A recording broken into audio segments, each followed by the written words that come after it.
तो hello friends, welcome back to my channel. और friend, आज से हम लोग स्टार्ट करने वाले हैं क्लाउड कंप्यूटिंग के यूनिट नंबर 1 को। और इससे पिछले लेक्चर में हम लोगों ने पूरे सिलेबस को समझा था कि हम यूनिट वाइज कौन कौन से टॉपिक्स को कवर अप करेंगे। और आज हम लोग फिलहाल यूनिट नंबर 1 स्टार्ट कर रहे हैं, जिसमें हम सबसे पहला टॉपिक आज डिस्कस करेंगे।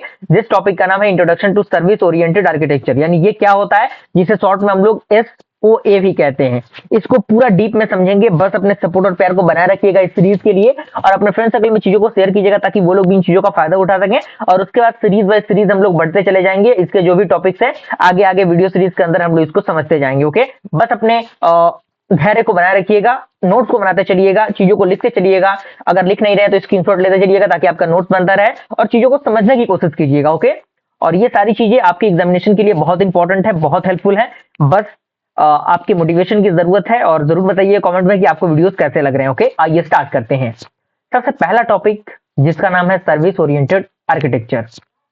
ओके, तो यहाँ पे सबसे पहला पॉइंट कह रहा है कि service oriented architecture, that means SOA, is an architecture pattern or design style in which software components called services are structured to perform a specific business function and can interact with one another over a network। कहने का मतलब क्या है, जो आपका SO है एक प्रकार का आर्किटेक्चरल पैटर्न है, एक प्रकार का डिजाइन ऑफ स्टाइल है, जो क्या करता है, जिसमें कंपोनेंट सॉफ्टवेयर कंपोनेंट रहते हैं, जिसे हम लोग सॉफ्टवेयर कंपोनेंट को क्या कहते हैं, सर्विसेज कहते हैं। और स्ट्रक्चर होता है जिसके मदद से हम क्या करते हैं, परफॉर्म करते हैं different type of business functions को, और उनको हम इंटरेक्ट करते हैं एक अनदर फंक्शन से ओवर एन नेटवर्क। क्लियर, यही पहला पॉइंट था। सेकंड पॉइंट कह रहा है the primary goal of SOA is to provide a way for disparate applications और system to communicate and share data in a standardised and flexible manner. यानी जो primary goal होता है सॉफ्टवेयर सर्विस ओरिएंटेड आर्किटेक्चर का, वो होता है provide करना एक तरीके को, किस तरीके को, डिस्पैरेट एप्लीकेशन को और एक सिस्टम कम्युनिकेशन नेटवर्क को, जिसके मदद से जो फ्लेक्सिबल मैनर में जो डेटा है उसका शेयरिंग हो सके, उसका कम्युनिकेशन सिस्टम बन सके। अब यहाँ पे अगला पॉइंट आता है, इसी के अंदर ये सारे पॉइंट्स आपको लिखने हैं। हेडिंग आपको बनाना है की कंपोनेंट्स इन SOA, यानी SOA के अंदर कौन कौन से की कंपोनेंट्स होते हैं। एग्जामिनेशन में ये पूरे पार्ट आपको लिखने होंगे। तो सबसे पहला आपका की कंपोनेंट जो आता है, सॉरी कंसेप्ट आता है, वो क्या है, सर्विस है। तो इसमें सबसे पहला पॉइंट कह रहा है कि service in SOA is a discrete unit of functionality designed to perform a specific business function such as processing an order or checking the balance of a bank account। यानी जो सर्विस होता है वो SO के अंदर क्या होता है, एक प्रकार का discrete unit of functionality design होता है जो परफॉर्म करता है एक स्पेसिफिक बिजनेस फंक्शन को। जैसे कि हम बात करें प्रोसेसिंग ऑफ एन ऑर्डर और checking the balance of a bank account, यानी बैंक अकाउंट का जो बैलेंस है उसको चेक करने का एक प्रोसेस, ये क्या होता है, इसके अंदर आता है। And it is self content, reusable and can be accessed over a network. यानी ये क्या होता है, सेल्फ कंटेंट होते हैं, रियूजेबल भी होते हैं, और इनको एक्सेस किया जा सकता है ओवर ए नेटवर्क के द्वारा। अगला पॉइंट सर्विसेज के अंदर कह रहा है कि services are loosely coupled, meaning that each service operate independently, reducing dependency between them. यानी सर्विसेज जो होते हैं वो लूजली क्या होते हैं, कपल्ड होते हैं। इसका मतलब ये है कि जो सर्विसेज ऑपरेट होते हैं वो इंडिपेंडेंटली होते हैं, और ये रिड्यूस हो सकते हैं इसके डिपेंडेंसीज उनके बीच में। ओके, अगला जो की कॉन्सेप्ट है आपका, वो है आपका लॉसेस कपलिंग। तो इसमें कह रहा है कि services are design to be independent of each other, यानी जो सर्विसेज डिजाइन होते हैं वो क्या होते हैं, इंडिपेंडेंट होते हैं एक दूसरे के। और इसके अंदर कह रहा है अगला पॉइंट कि changes made to one service should not impact other service, allowing for generate the flexibility and ease of easy of maintenance. कहने का मतलब क्या है, जो चेंजेस होता है एक सर्विस पे वो इंपैक्ट नहीं करता अनदर सर्विस पे, और उसकी जो फ्लेक्सिबिलिटी होती है वो इजी होती है, और उसको मेंटेन करना भी आसान हो जाता है। And communication between services occurs through well defined interfaces and standardized protocol. यानी जो सर्विसेज कम्युनिकेशंस होते हैं किसके किसके बीच में, सर्विसेज के बीच में, और जो वेल डिफाइंड इंटरफेस होते हैं उनके बीच में, वो कहीं ना कहीं एक प्रोटोकॉल को फॉलो करते हैं। थर्ड आपका आता है इंटर ऑपरेबिलिटी। तो इसमें सबसे पहला पॉइंट कह रहा है कि SOA allow different software application or systems even if they are built using the different technologies to communicate to and work together. This is achieved by using the open standard such as HTTP, XML, SOAP or reset for the service communication. यानी जो SOA होता है वो allow करता है अलग अलग type of software application को और सिस्टम को जो बिल्कुल अलग तरीके से बनती हो, जैसे कम्युनिकेट उनको करना हो तो वो कहीं ना कहीं वो चीजें किसके द्वारा हो पाती है, वो अलग अलग मान लीजिए HTTP फॉर्मेट में या फिर XML फॉर्मेट में, SOAP फॉर्मेट में या फिर रीसेट फॉर्मेट में, ये अलग अलग तरीके होते हैं। फोर्थ आपका आता है रियूजेबिलिटी। तो इसमें पहला पॉइंट कह रहा है कि services in so can be reused across the multiple application और बिजनेस प्रोसेस। यानी जो सर्विसेज होता है किसके अंदर, सर्विस ओरिएंटेड आर्किटेक्चर के अंदर, वो क्या होते हैं, उनको हम रीयूज कर सकते हैं अक्रॉस द मल्टीपल एप्लीकेशन और द बिजनेस प्रोसेस के लिए। अब यहाँ पे सेकंड पॉइंट कह रहा है कि once a service is created, यानी एक बार अगर सर्विस क्रिएट हो गया तो it can be accessed and used by any system that needs it and thereby reducing the duplication of effort and increasing the efficiency. यानी अगर एक बार क्रिएट हो गया, एक बार एक्सेस हो गया चीजें, तो वो दोबारा उसको क्रिएट नहीं किया जा सकता, जिससे कि जो डुप्लीकेशन वाले चांसेस है वो कम हो जाते हैं और इसकी जो इफिशियंसी है वो क्या होती है, बढ़ जाती है। क्लियर, फोर्थ पॉइंट कंप्लीट हुआ। फिफ्थ पॉइंट है आपका डिस्कवरेबिलिटी, यानी डिस्कवरिंग प्रोसेस। यहाँ पे तो यहाँ पे कह रहा है कि services are typically described in a way that makes them easy to discovered and consume. यानी जो सर्विसेज जो टाइपिकली डिस्क्राइब किए जाते हैं एक तरीके से, वो क्या करते हैं, उनको डिस्कवर करना और कंज्यूम करना थोड़ा सा आसान होता है।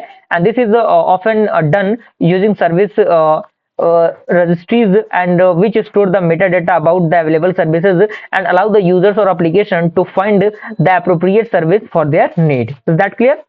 सिक्स पॉइंट है आपका losses coupling and communication protocol. इसमें कह रहा है कि services communicate over the network using standard communication protocol. यानी जो सर्विस कम्युनिकेशन होते हैं जो पूरे नेटवर्क पे होते हैं वो यूज करते हैं एक स्टैंडर्ड कम्युनिकेशन प्रोटोकॉल को। और कॉमन प्रोटोकॉल इंक्लूड SOAP, यानी that means simple object access protocol, reset used for the representational state transfer, and gRPC. Okay, and this protocol is allow service to be discovered and accessed by the client or other services. यानी ये जो protocol होते हैं वो allow करते हैं services को discover करने के लिए, एक्सेस करने के लिए by the help of client and other services. Okay, तो यहाँ तक मुझे पूरी उम्मीद है कि की कंसेप्ट आपको अच्छी तरीके से समझ में आ गया होगा। अब यहाँ पे आता है की बेनिफिट्स ऑफ यानी का की बेनिफिट क्या होते हैं, वो तो आपके की कॉन्सेप्ट है। तो की बेनिफिट में सबसे पहला आपका आता है फ्लेक्सिबिलिटी एंड स्केलेबिलिटी। तो इसमें पहला पॉइंट कह रहा है कि SOA allow for easier scaling of application as services can be distributed across the multiple services server or location. यानी जो SOA होता है वो अलाउ करता है काफी easy scaling of application provide करता है और इनको हम क्या कर सकते हैं, डिस्ट्रीब्यूट कर सकते हैं across the multiple server or location. यानी अलग अलग सर्वर और अलग लोकेशन पे क्या कर सकते हैं, हम इसको बांट सकते हैं, डिस्ट्रीब्यूट कर सकते हैं। ये इसके अंदर फ्लेक्सिबिलिटी होती है। And it also provide the flexibility to modify individual services without affecting the entire system. यानी वो पूरे सिस्टम को अफेक्ट किए के बिना उसके जो मतलब मॉडिफिकेशन होता है उसको हम परफॉर्म कर सकते हैं। ये एक फ्लेक्सिबिलिटी इसके अंदर होती है। सेकंड आपका आता है इंप्रूव्ड मेंटेनेबिलिटी। तो इसके अंदर पॉइंट कह रहा है कि since services are independent, changes can be made to service without impacting other part of the system. यानी जो सर्विसेज होते हैं वो इंडिपेंडेंट होते हैं और जो चेंजेस होते हैं उनको हम क्या कर सकते हैं, मेड कर सकते हैं सर्विस बिना इम्पैक्ट किए अनदर पार्ट ऑफ सिस्टम को। And this modularity improve maintainability and reduce the risk when modifying और अपडेटिंग द सिस्टम। यानी ये जो मॉडुलैरिटी होती है वो इंप्रूव करता है मेंटेनेबिलिटी को और रिड्यूस करता है रिस्क को जब मॉडिफाई और अपडेट होता है कोई भी सिस्टम। थर्ड आपका आता है कॉस्ट इफेक्टिव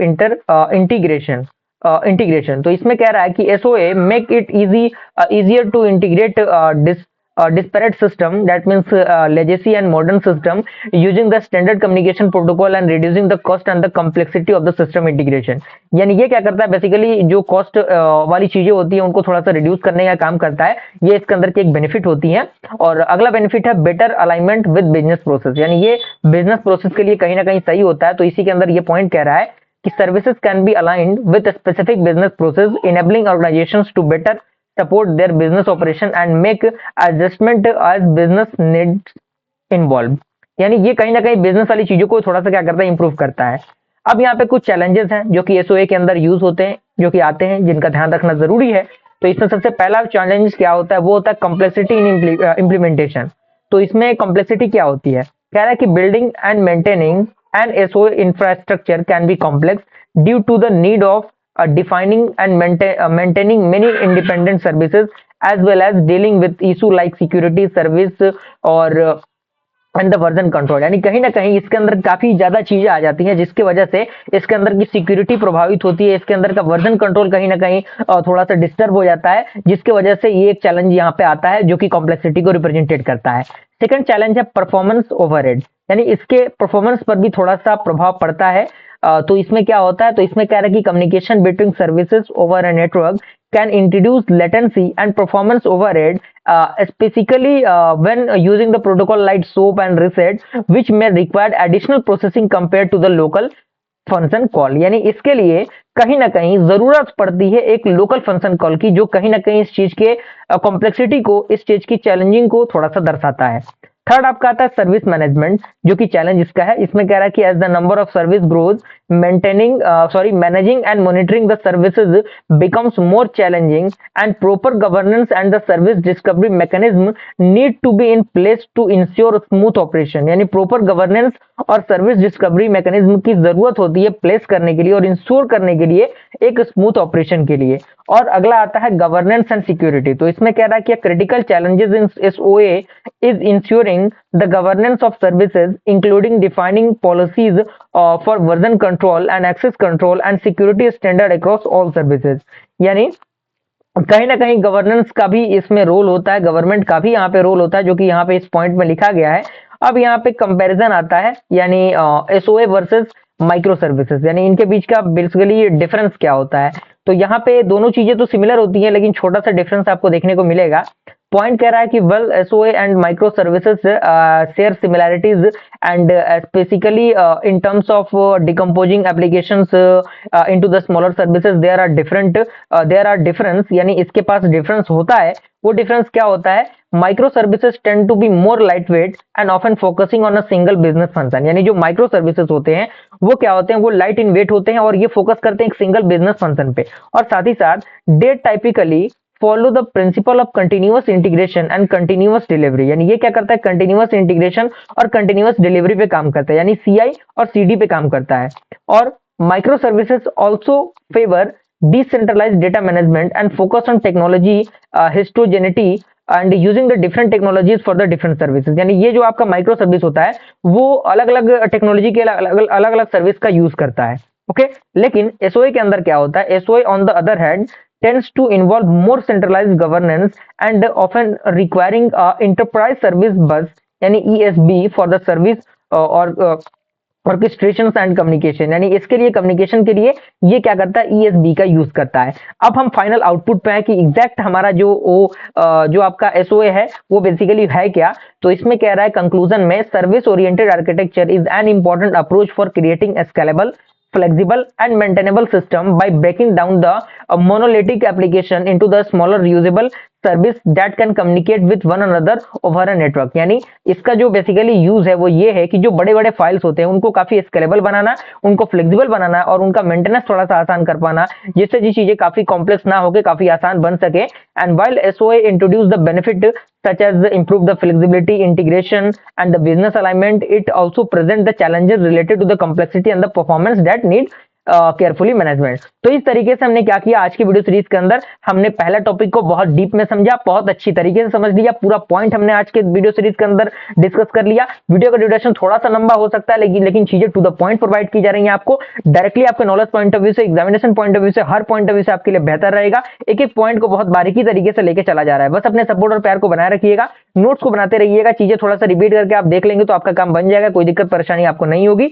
वीडियो पसंद आया तो लाइक जरूर कीजिएगा फ्रेंड्स, मिलते हैं ऐसे इंटरेस्टिंग वीडियो के साथ, तब तक के लिए थैंक यू।